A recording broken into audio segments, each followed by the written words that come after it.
السلام علیکم ورحمۃ اللہ وبرکاتہ۔ تین چیزیں آدمی کے ماضی کے گناہ، گزشتہ گناہوں کو مٹا دیتی ہے۔ نبی پاک صلی اللہ علیہ وسلم فرماتے ہیں فَأَمَّا الْكَفَّارَاتُ فَإِسْبَاغُ الْوُضُوءِ فِي الصَّبَرَاتِ۔ دوسری چیز وَإِنْتِظَارُ الصَّلَاةِ بَعْدَ الصَّلَاةِ۔ تیسری چیز وَمَشْيُ الْأَقْدَامِ إِلَى الْجَمَاعَاتِ۔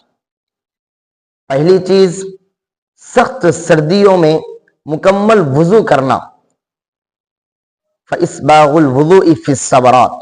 دوسری چیز ایک نماز کے بعد دوسری نماز کا انتظار کرنا کہ فجر پڑھ کر نکل گئے تو ہمارے دل میں یہ تمنا ہو کہ ظہر کی اذان کب ہوگی، ہم کب مسجد کو جائیں اور ظہر کی نماز ادا کریں۔